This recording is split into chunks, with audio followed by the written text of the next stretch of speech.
I used to believe in love, in loyalty, in all that for better or worse nonsense. Turns out, some people only stick around for the better. When things get tough, they don't just leave, they trade you in for a wealthier model. That's exactly what my wife, Jessica, did to me. We had been married for 6 years. We weren't rich, but we had a good life, or so I thought. I worked hard as a project manager at a construction company, and she had a steady job as a real estate agent.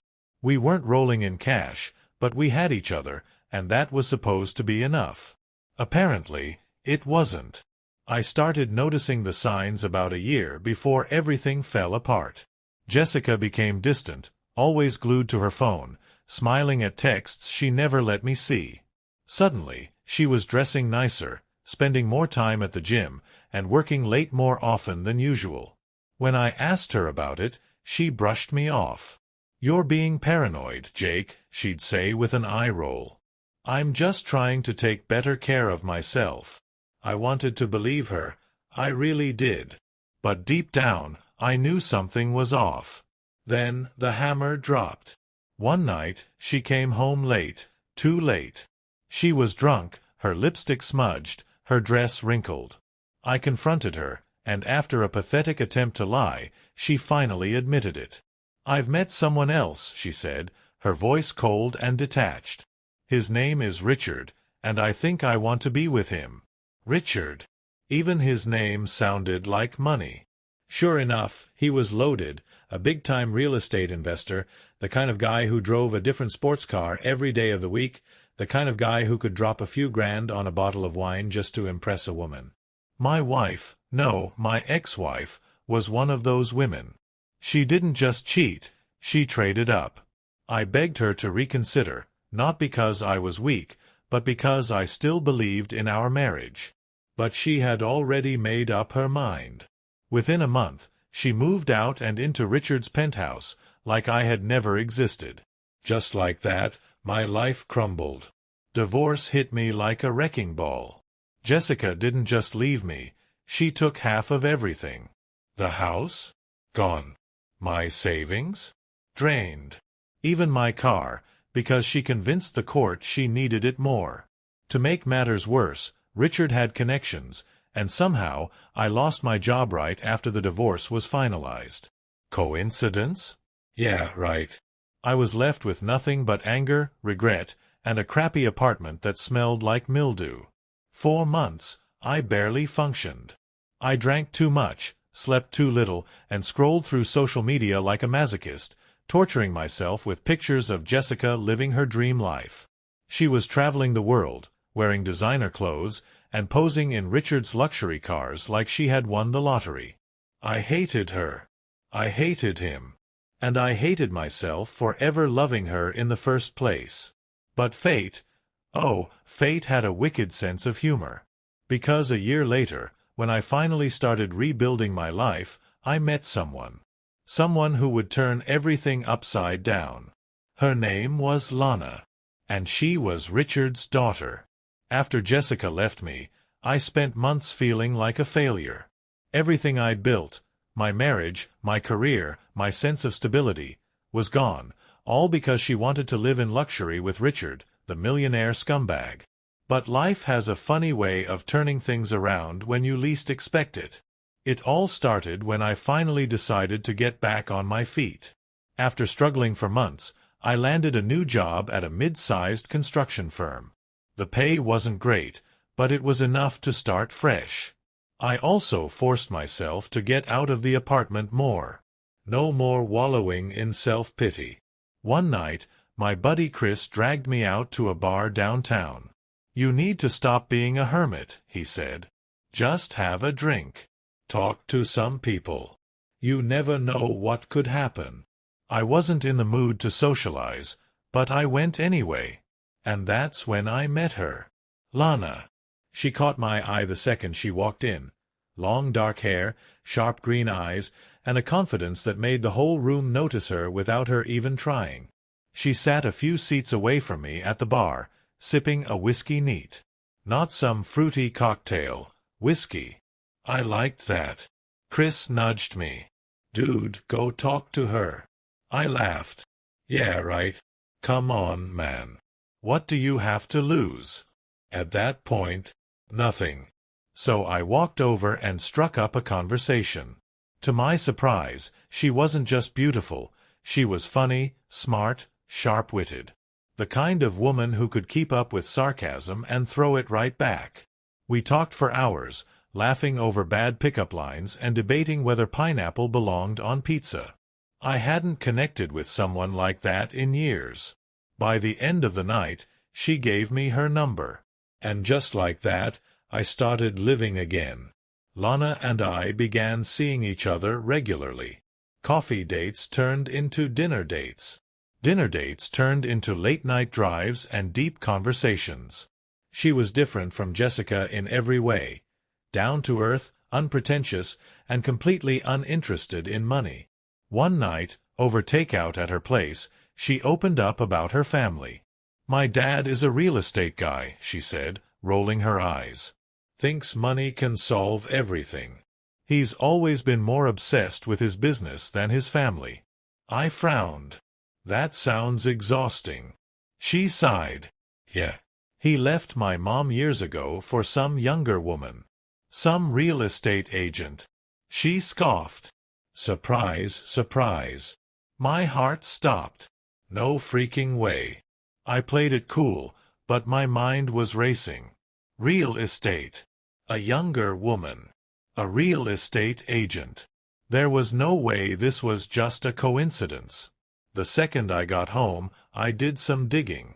And that's when I confirmed it. Lana's father was Richard. The Richard. The same smug, arrogant bastard who stole my wife, my house, my job, and any sense of dignity I had left. The same guy who made sure I lost everything. And now, his daughter was falling for me. I sat there staring at my phone, my mind spinning. What were the odds? Was this fate? Karma? Some cosmic joke? I didn't know.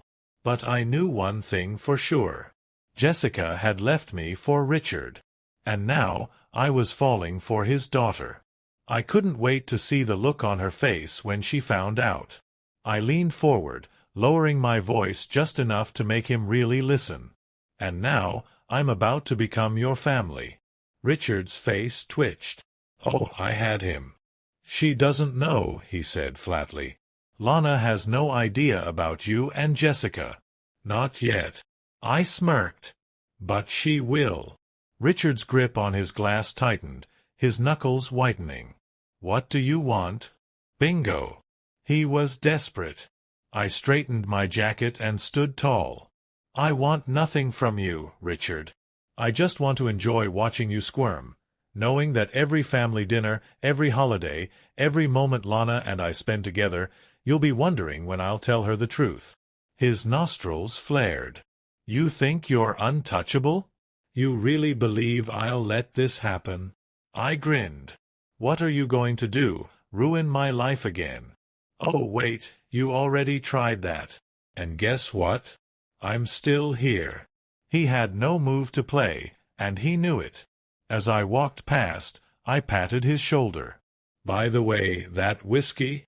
A little overrated. Thought a guy like you would have better taste." I left him standing there, furious and powerless.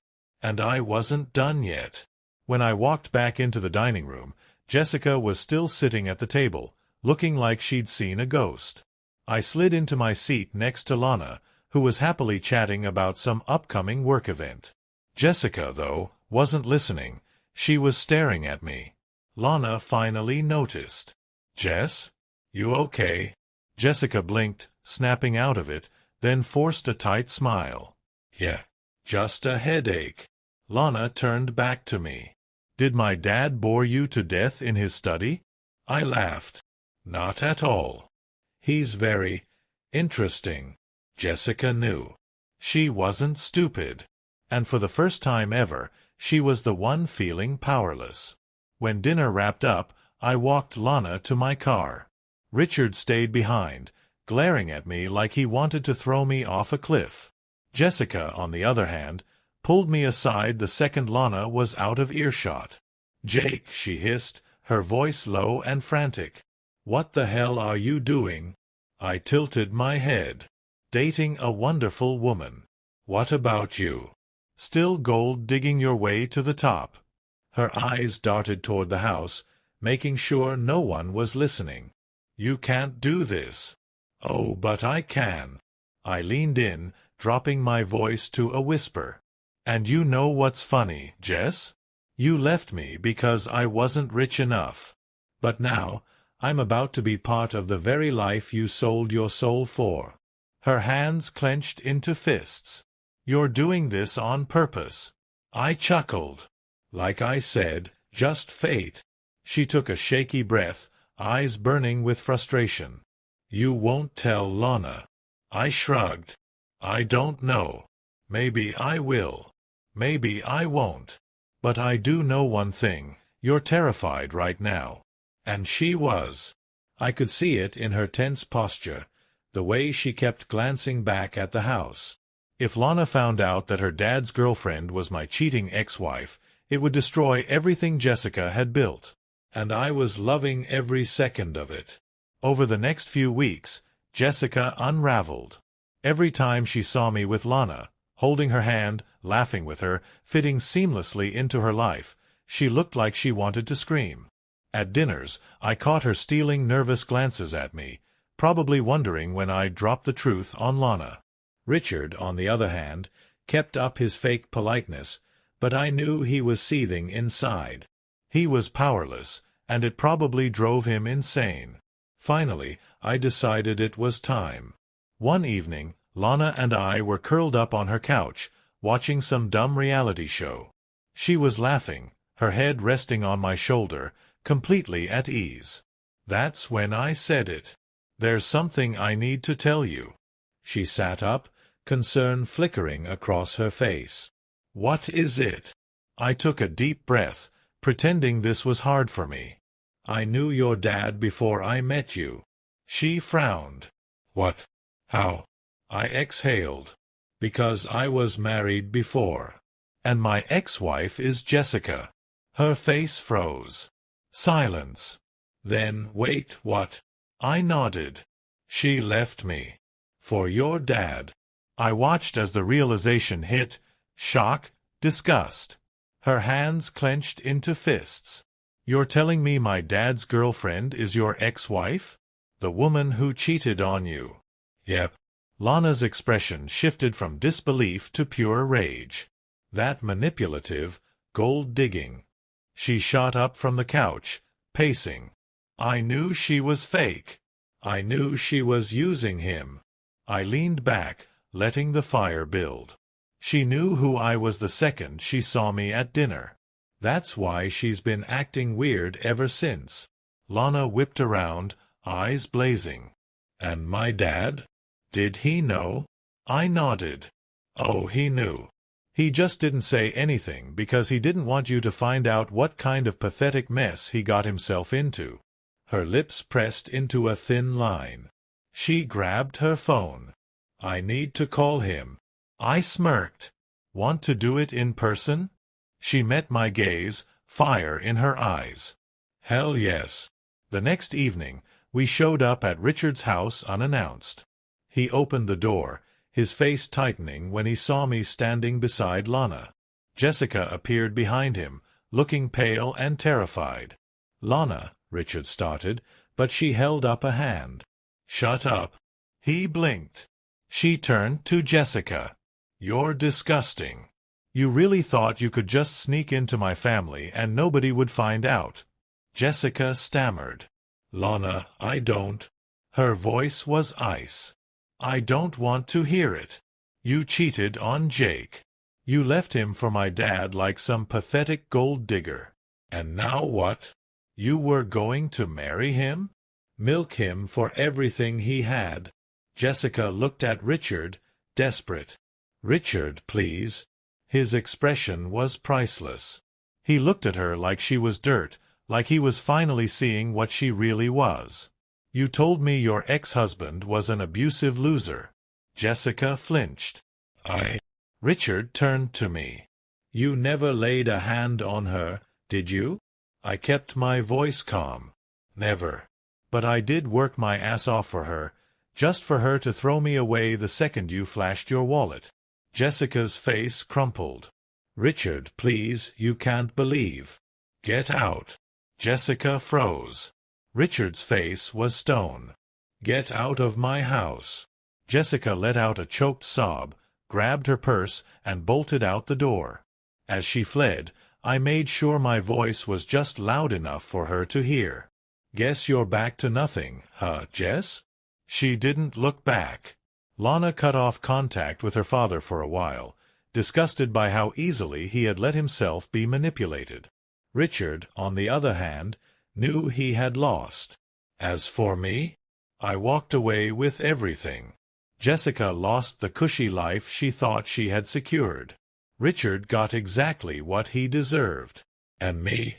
I got Lana. I won. And it felt damn good.